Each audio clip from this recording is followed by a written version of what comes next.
भारत के सबसे बड़े राज्य उत्तर प्रदेश के कानपुर शहर में एक अनोखी परंपरा का पालन पिछले 86 वर्षों से किया जा रहा है। सुनने में थोड़ा अजीब लगता है, लेकिन यहाँ पिछले 86 सालों से हिंदुओं को कब्रिस्तान में दफनाया जा रहा है। जहाँ 86 साल पहले कानपुर में हिंदुओं का एक कब्रिस्तान था, वही अब ये बढ़कर 7 हो चुके हैं। आखिर क्यों यहाँ खोदी जाती है हिंदुओं की कब्रें? आइए जानते हैं इसके पीछे की कहानी। कानपुर में हिंदुओं का प्रथम कब्रिस्तान 1930 में बना। इसकी शुरुआत अंग्रेजों ने की थी।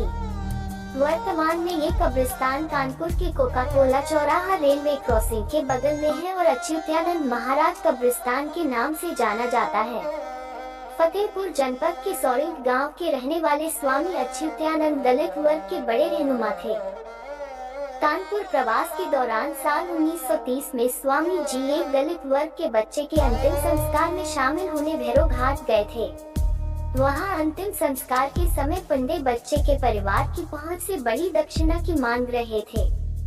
इस बात को लेकर अच्युतानंद की पंडों से बहस भी हुई। इस पर पंडों ने उस बच्चे का अंतिम संस्कार करने से मना कर दिया। पंडों की बदसलूकी से नाराज अच्युतानंद महाराज ने उस दलित बच्चे का अंतिम संस्कार खुद विधि विधान के साथ पूरा किया। उन्होंने बच्चे की बॉडी को गंगा में प्रवाहित कर दिया। स्वामी जी यही नहीं थमे, उन्होंने दलित वर्ग के बच्चों के लिए शहर में कब्रिस्तान बनाने की ठान ली। इसके लिए उन्हें जमीन की जरूरत थी। उन्होंने अपनी बात अंग्रेज अफसरों के सामने रखी। अंग्रेजों ने बिना किसी हिचक के कब्रगाह के लिए जमीन दे दी। तभी से इस कब्रिस्तान में हिंदुओं को दफनाया जा रहा है। 1932 में अच्युतानंद जी की मृत्यु के बाद उनके पार्थिव शरीर को भी इसी कब्रिस्तान में दफनाया गया। इस हिंदू कब्रिस्तान की प्रथा दलितों के बच्चों की कब्रों से शुरू हुई थी। अब यहाँ हिंदुओं की किसी भी जाति के शव दफनाए जा सकते हैं। बीते सालों में ये कब्रिस्तान सिर्फ बच्चों तक सीमित नहीं है। अब यहाँ हर उम्र और जाति के शवों को भूमि प्रवाहित किया जाता है। 1930 से ही इस कब्रिस्तान की देखभाल पीर मोहम्मद शाह का परिवार कर रहा है। पीर मोहम्मद शाह ने बताया, हम यही पैदा हुए। आज मेरी उम्र करीब 52 साल है। मैं 12 साल की उम्र से पिताजी के साथ यह काम कर रहा हूँ। अब इस कब्रिस्तान की देखरेख मैं ही कर रहा हूँ। मेरा काम यहाँ आने वाली डेड बॉडीज को दफनाना और कब्रों की देखरेख करना है। पीर मोहम्मद के मुताबिक यहाँ सिर्फ हिंदुओं के शव दफनाने के लिए आते हैं, मुसलमानों के नहीं। दिन भर में 2-5 बॉडी आ जाती हैं। हमें आज तक यहाँ कोई दिक्कत नहीं हुई। कभी किसी ने यह नहीं कहा कि तुम मुसलमान हो, यहाँ क्यों हो।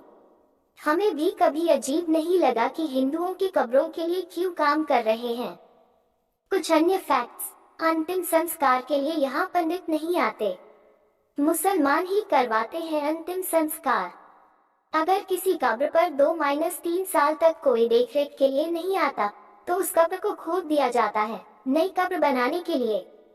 पहली मिट्टी मृतक के घर वाले देते हैं, उसके बाद कब्र खोदने वाले डेड बॉडी को दफन करते हैं।